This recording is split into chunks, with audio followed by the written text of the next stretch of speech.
Hello, listeners. Welcome to Happy Mind, Happy Lawyer podcast, a podcast which is dedicated to exploring work lives of lawyers. We are starting off with our ex-lawyer series. In each episode of this series, we sit down with a former lawyer who has taken the bold step of leaving law to pursue new and diverse career paths. We will delve into their stories, the challenges that they faced, the lessons learned, and the uncharted opportunities they discovered along the way. Whether you're a seasoned legal professional, wondering about a career change, or just curious about what lies beyond the courtroom of a law firm, this series offers valuable insights and guidance. Join us as we uncover the realities of making a career shift, the strategies for success, and how to navigate the uncertainties that come with change. I'm Tanvee Kanaujia, your host for this podcast. I'm an organizational psychologist and a work coach at Happy Mind, Happy Lawyer, aka HMHL. And I worked as a banking and finance lawyer for a long time.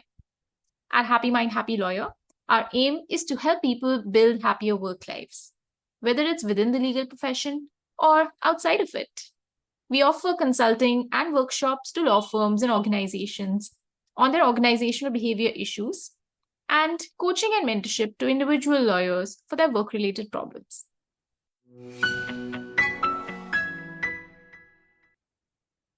In today's episode, we have with us Tanvee Kanaujia, and she left her law firm job as a lawyer to do her master's in developmental studies from the Geneva Graduate Institute. Currently, she is working as an associate consultant at Seek Development with a focus on development and climate change.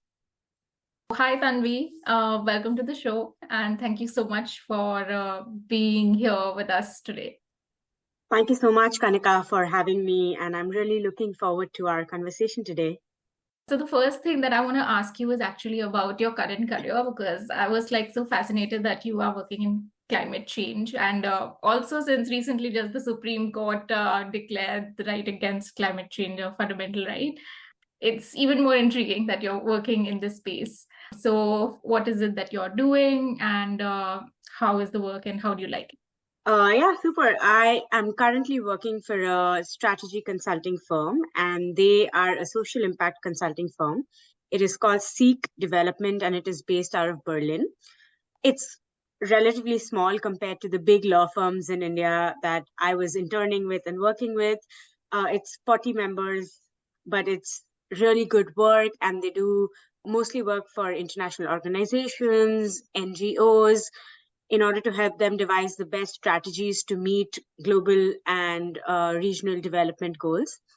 As you pointed out, my specialization and my focus area has been climate change. And those are the kind of projects that I do. But what excites me the most about working at Seek is that I can work at the nexus of climate and development. So I'm not looking at climate in an isolated way or in a silo. I look at its interaction with other development objectives. So, for instance, I started work here with a project at the nexus of climate change and education. And currently, I'm working on a project that is more focused on climate and development in general. And this allows me to broaden my horizons. It also allows me to learn a little bit more about climate, go deeper on climate, but also get the bigger picture and paint a picture in wider strokes, and just develop a more holistic view of climate change and its interaction with so many other development objectives in the world. It's great to see that you're working on one of the major social problems right now, that is climate change. And how did you get here? What made you leave law and join this field? I studied law for 5 years. I practiced law for 2 years. And the decision to make the jump and to leave law behind was a very tough one for me, and one I think it's the biggest life decision I've ever made so far. You can understand the sense of trepidation one would feel when they are leaving something like the law. It's a highly specialized degree, so much prestige value. And then I decided to move from that to a more generalist role. For me, the biggest motivation was just wanting to work in the field of climate change. I know it sounds really cheesy, but I was first introduced to all of this when I went on exchange in my final semester of law school to Switzerland.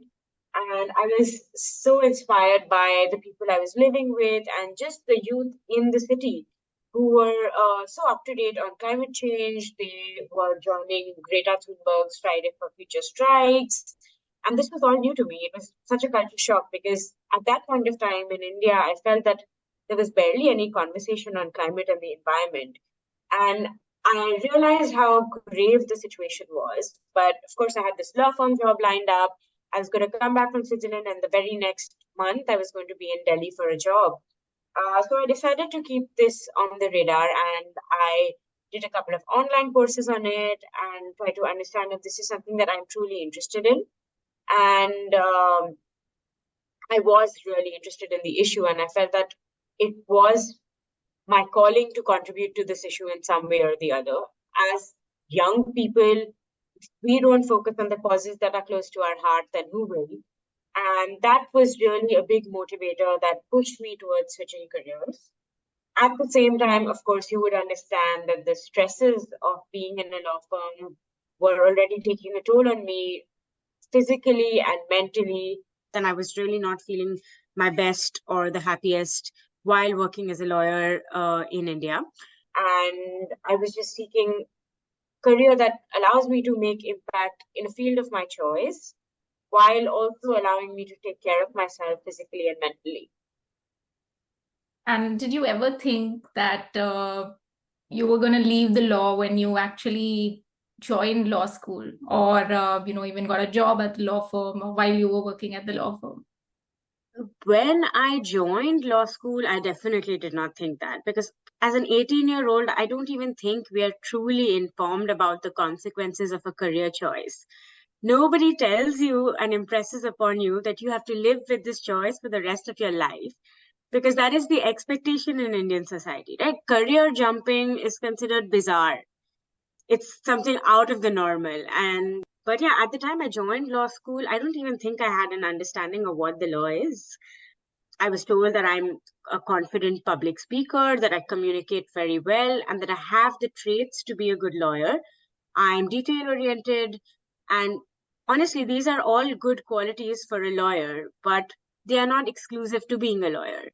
These are all skills that can be applied in several other professions. And of course, when I entered law school, I was completely enamored by the idea of studying law. I was studying at the most prestigious institute in the country.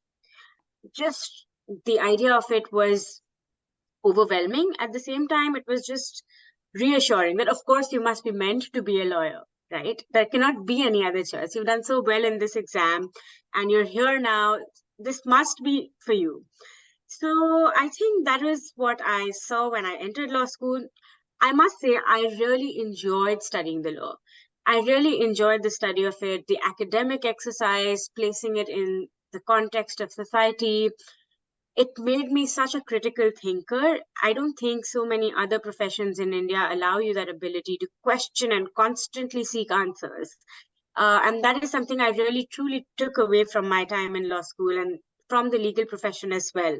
That this is it.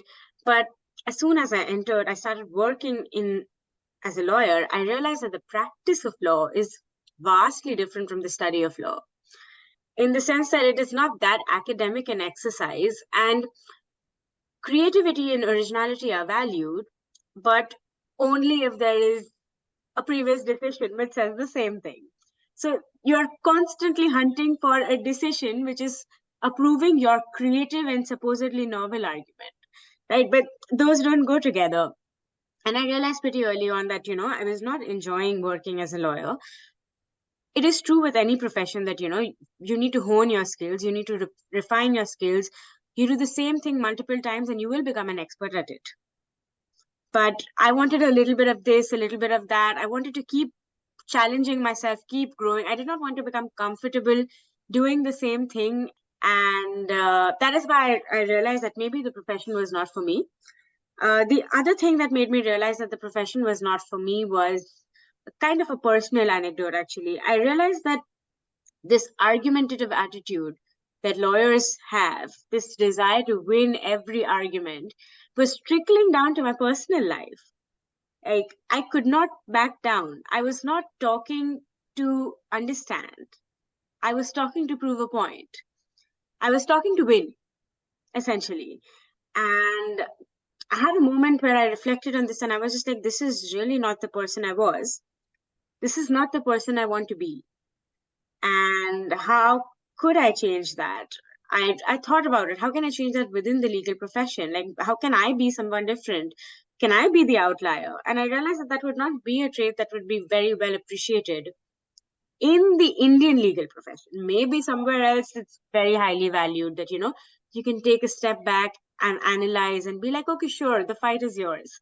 Unlikely, but okay. And yeah, so this is why I realized that perhaps I was not cut out for the profession. I must admit that I've taken so many valuable skills from my time as a lawyer, working as a lawyer, studying the law. But yeah, perhaps my skills can better be applied to solve a challenge that I believe is close to my heart. No, I really like what you said because one thing is that just because you're good at something doesn't mean that you should be doing it.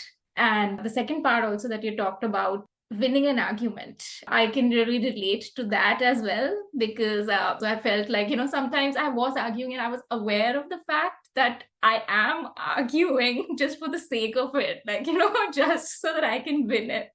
I really appreciate you saying that you relate to these things because all of these are very isolating experiences and nobody in the profession talks about it.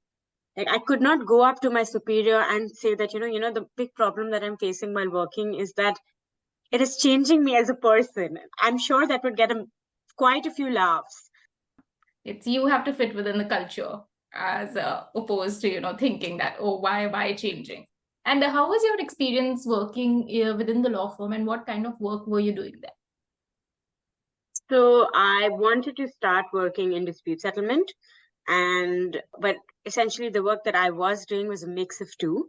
There were some dispute settlement, but there were also some white collar criminal investigations that we were doing. And this is very time consuming work. Essentially, it's very heavy on due diligence. Sometimes you're sitting in data rooms, combing through emails for days and hours at end, simply because you're trying to find evidence that could weaken your case or strengthen the case of the regulatory agency.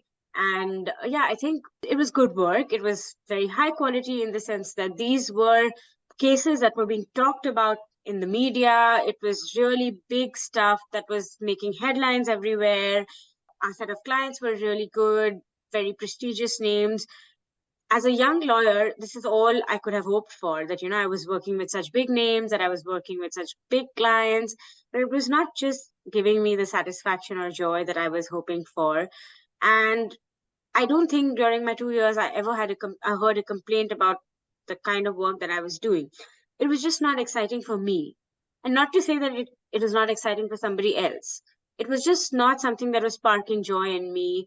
After a point of time, I felt that I had stagnated in my growth simply because I was not learning anything new.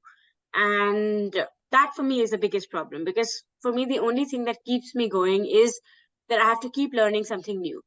And that is the motto I have in my personal life as well. And I truly want to believe that nothing is beyond my reach. Because if I limit myself, I will truly be limited. But I did feel limited and constrained in a law firm simply because the growth curve was not matching my expectations. And also, these were not conversations you could have very freely. The excitement, the pace, the urgency, the challenge, the potential of your work making an impact was just not there. And how did you decide to finally do a master's in development studies? And were you scared when you decided that, okay, no, I'm going to leave now and I'm going to do this master's in a different subject altogether? Yeah, I was so scared. It was a big life decision. It was so tough to convince my parents. I mean, as you know, in the Indian society, they are the biggest uh, stakeholders in every life decision of yours. You just studied law. You just finished the law. And you studied from the best university. You studied from, such a good place. You are working at one of the best law firms in the country. Are you sure? This dissatisfaction is a part of every profession. And I was just like, oh, that sucks, doesn't it? Like, how is it so normalized that basically everybody is dissatisfied? That's what you're trying to tell me. that everybody hates what they do. And that we should all be okay with it as a society. That's how it is meant to be. Uh, but yeah, of course, it was a bit tough, and I essentially thought that I have to be at the intersection of law and something else, simply because I can always use my legal skills in such contexts. So, development studies, being an interdisciplinary program, had some elements of law. The other program that I considered, I went to the Geneva Graduate Institute, but the other program that I got into was at Fletcher, which is the MALD program, the Law and Diplomacy program, which is also quite similar because it's a Master of Art in Law and Diplomacy. And it is also quite interdisciplinary, big focus on data work. And yeah, I realized that I wanted to be able to learn data analysis skills, like quantitative data analysis skills. So I tried to go through courses that offered me that opportunity to be able to pick that up while also leveraging my knowledge of the law. At the end of the day, I don't want my 5 years to be a complete waste of time. And I wanted to be able to use my critical thinking. I wanted to be able to use my understanding of policies in context, right? That context is what I got through my course on development studies. What is the economic context in which we're operating? What is the data telling us? What is the social context in which we're operating? What is the historical perspective on this? How have things evolved? So these were the questions that I wanted to know the answers to. And that is why I decided on development studies. I think it's also, I feel that from the perspective of a student who has studied the arts, it is a good opportunity to be able to use those skills, and nothing is foregone completely.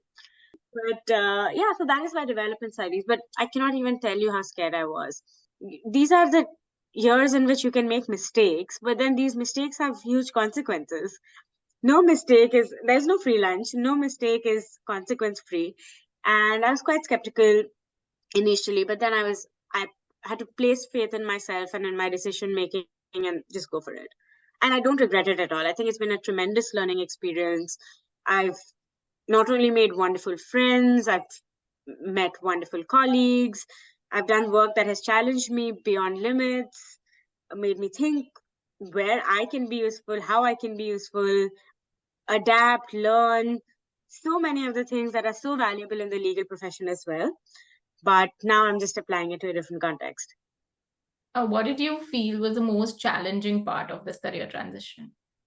I think once you move out of uni, getting back into the mindset of studying is a bit tough. So that was initially a challenge for me because I'd been out of university a couple of years, and just getting back into that mindset where the learning curve is really steep because, suddenly I was doing statistics, I was learning some data analysis software. These are things that I hadn't done math since high school, essentially. Like the learning curve was a little bit steep. So I think that was an initial challenge. But once I could place myself in that mindset, I was able to definitely learn a lot more and maximize my experience to quite an extent.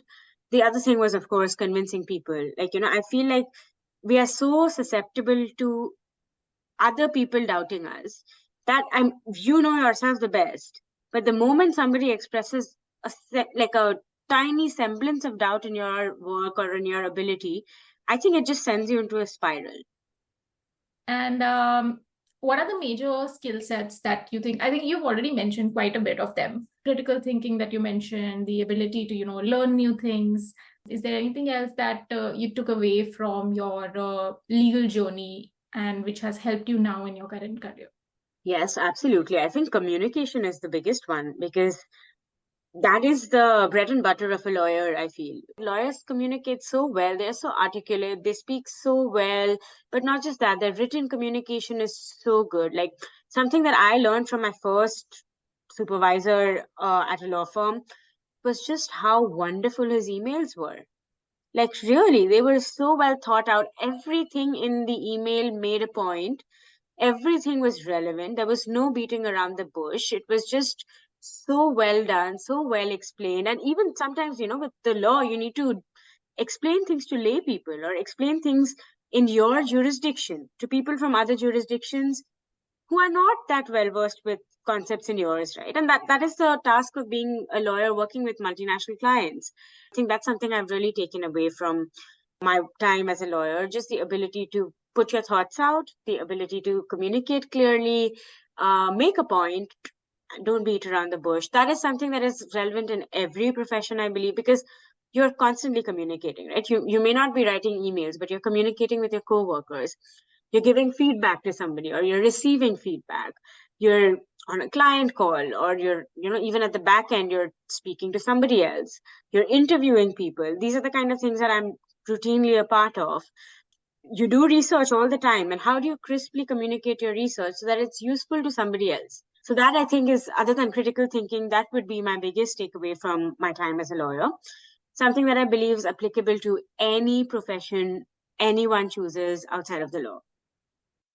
How difficult was it for you to let go of your identity as a lawyer? That's a really tough one, because I still feel like a part of me identifies as a lawyer. And I think people also identify me as a lawyer. Like, if I make an argument, then they're just like, that's the lawyer and you're speaking. And I don't want to dissociate myself completely from the identity. I may not be a lawyer now by profession, but I am a lawyer by training. And I really value that aspect of my life and its role and contribution in my professional life. So I don't want to completely dissociate from the identity of a lawyer.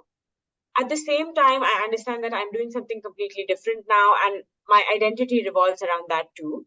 But this is just about reconciling these dual identities, taking the best of both worlds, and using it to the best of your abilities. Creating harmony between the two. Absolutely. I think that's the way to go, because you studied the methods of profession for that long.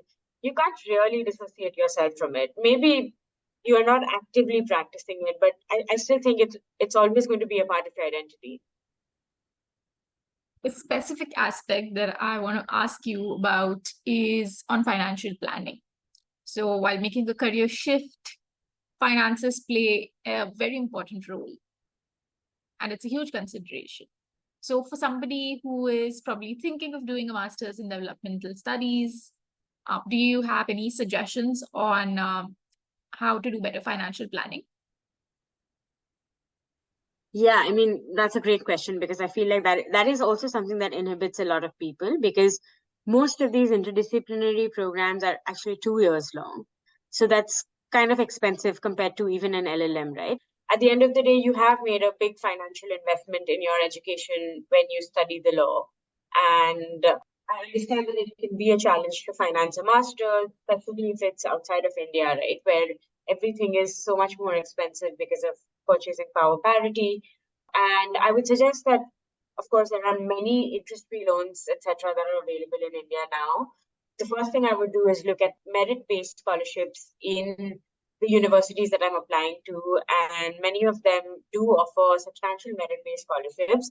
But I think it's more important to go a level deeper and look at any other affiliate scholarships that these universities might offer. Like, they may have a sponsor that is giving a specific scholarship, which may have a separate application process, and separate from the general one. So I understand that it is a bit of an extra effort, but I do think that there is a high chance of people getting these scholarships, and that can really help them finance their education.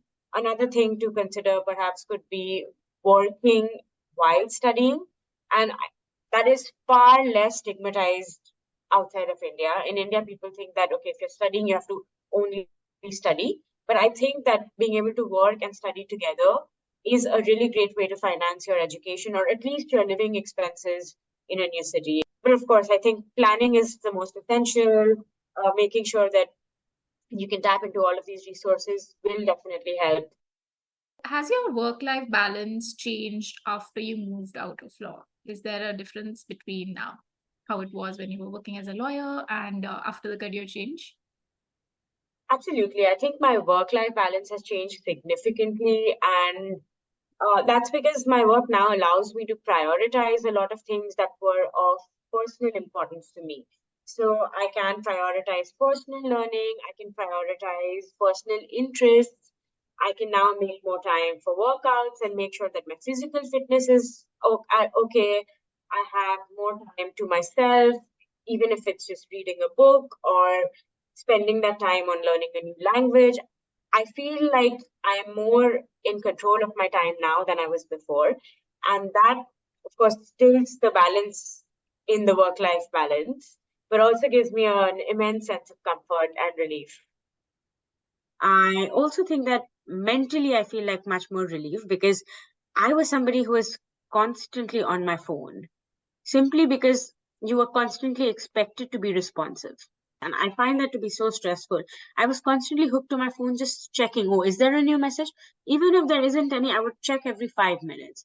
And here I can just detach myself from my phone on the weekends. I don't necessarily have to check my phone after 7 p.m. I don't even have to think my emails. I do it because I like to be on top of my emails at work, but I don't even have to do that.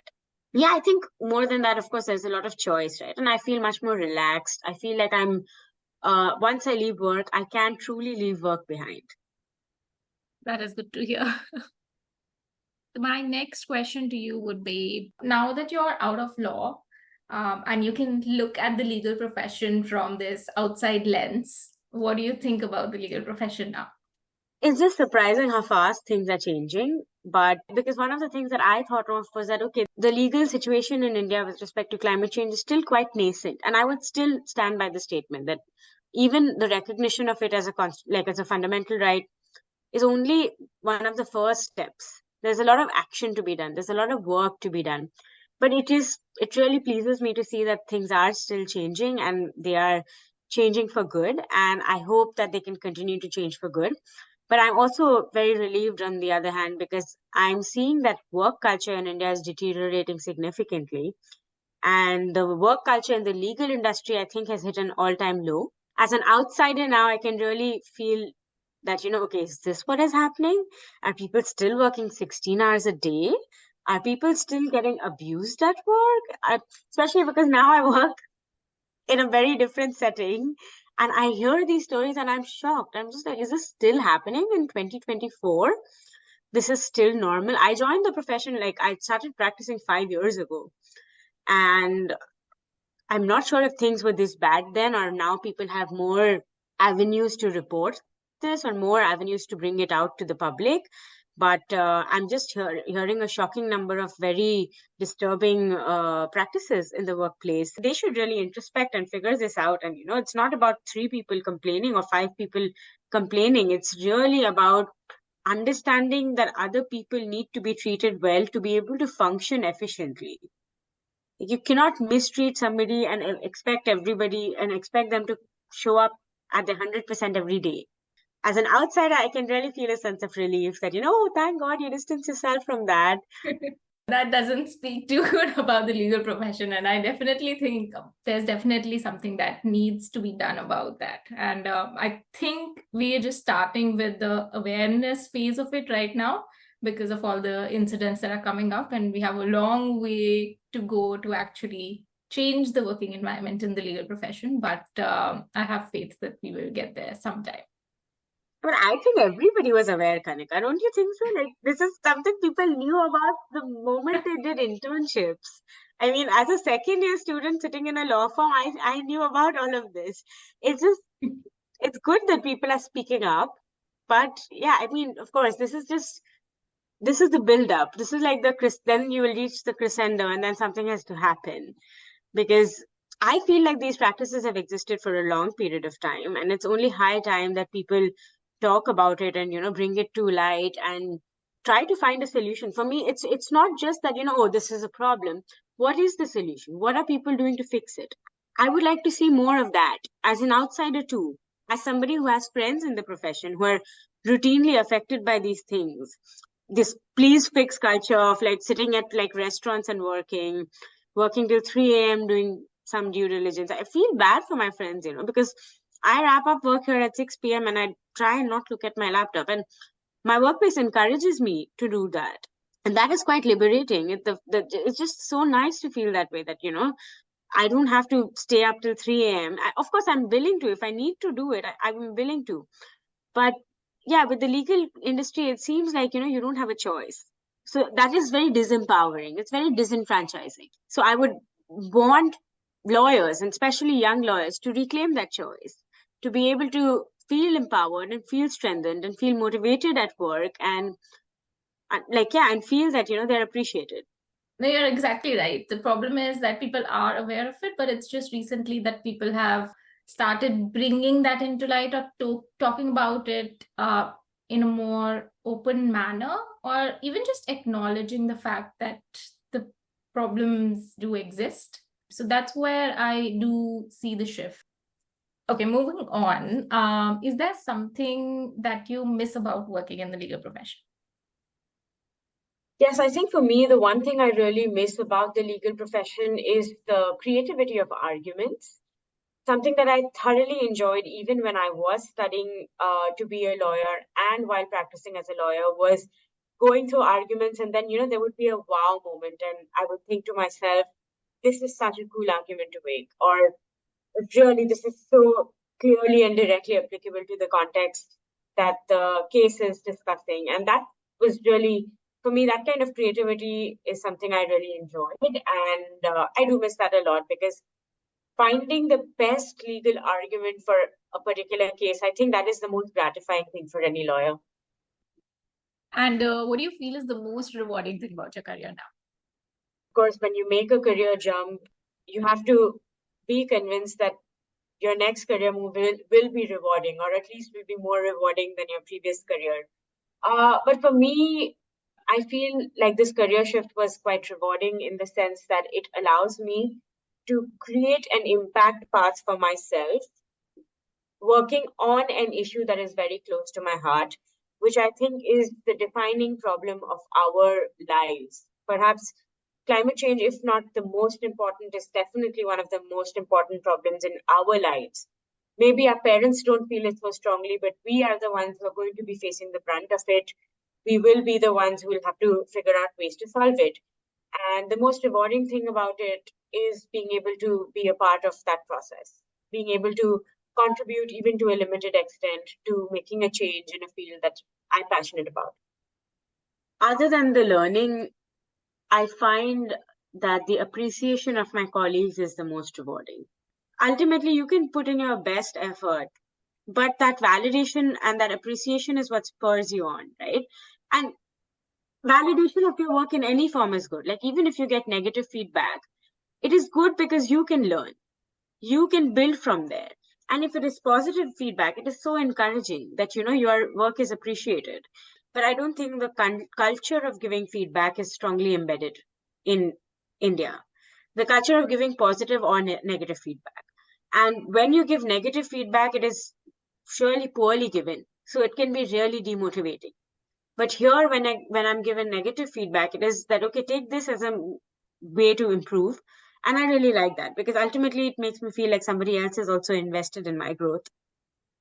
That's something definitely that we can improve on and work on, and then that's definitely a skill that can be learned on how to give feedback properly, because as you said, it does make like a big difference on the way people behave depending on how the feedback is given. Anything positive, of course, is good, but anything negative, if it's given poorly, it can really demotivate somebody. Yeah, rather than having that spirit of learning, like, as you mentioned, and that's such a great attitude to have, that, whatever negative thing, even if it's negative feedback that's coming to you, it's to take it as something to learn from and to grow from, whether in the legal field or anywhere else. Yeah. And yeah, I think it should be universal, right? Everybody should feel appreciated at work. Everybody should feel that everybody else is invested in their learning journey. Like, if I make a mistake, I'm bound to make mistakes as a person. I'm bound to make these mistakes. But ultimately, this constant fear of the consequences of making a mistake. Of course, there will be some consequences. If you make a mistake, it will change things. But just that, like the understanding that, okay, everybody can make a mistake. And also the understanding that every mistake is merely an opportunity for you to pick yourself up and to grow from there. I think that is something that is the most human way to be. And we don't do that, right? Because we're in such a cutthroat world. If you make a mistake, you're essentially gone. Like, you're losing out on opportunities. You're losing out on so many things. It's not a good mindset to have because the fear is so ingrained. And what advice would you give to somebody who is thinking of moving out of law and maybe working in the field that you're working in? I would say take the plunge. The world is your oyster. That's it. Great, that's good advice. I feel like we are always limiting ourselves by our beliefs because that is how we are taught to be. And that can work because it's a very protectionist way of thinking. Sometimes it is really safeguarding you against rash decisions. Sometimes it is probably saving you or preventing you from making a big mistake. But risk taking can have a lot of rewards as well. And I think our training as lawyers does give us the ability to adapt, be flexible, and to take on so many new things, pick up on such diverse information, such diverse types of information. I feel like this entire limiting mindset, it's literally just our mindset. It's all in our head. So if you want to do it, you can do it. That like you are never limited by capability. You are just limited by a thought. So that is why I would say just take the plunge. The world is your oyster. You can do it. And at no point of time will whatever you have learned as a lawyer be redundant. You will always carry that with you, and it will only help you grow in whichever profession you choose. So I think that, Tanvee, that's it for the podcast. It has been really refreshing talking to you. I think we did spend a lot more time than I thought that we would. But really, it has been really engaging speaking to you and, getting to know about how your experience was. And you really candidly shared your experience. So thank you. Thank you so much for that. Yes, as somebody who has left the law behind, I think I can take the liberty of being a little candid. But of course, no offense to anybody in the legal profession. I mean, if you are in it, this profession is for you. Your choice determines your trajectory, right? But having said that, I want to reiterate that literally nothing is beyond anybody. If you want to do something, you can do it. If you want to do the law, you can do it. If you want to do anything in the world, you're not limited by ability. So, and I hope that is never something that holds people back and holds your listeners back either, that, they should just go for it. So that was Tanvee Kanaujia, a lawyer turned strategy consultant.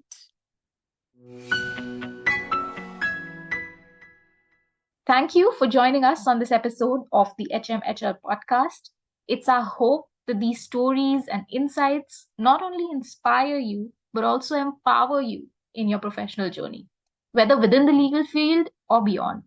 Remember, change is a journey, and Happy Mind, Happy Lawyer is here to support you every step of the way. To learn more about our work and access our resources for your career transition, visit www.happymindhappylawyer.com or email us at contact@happymindhappylawyer.com. Don't forget to share this with someone who might find it useful, and subscribe for more inspiring stories from ex-lawyers who've paved their paths to success. Remember, you have the power to redefine your career and find joy in your work. Until next time, I'm Kanka, wishing you clarity, courage, and a happy mind.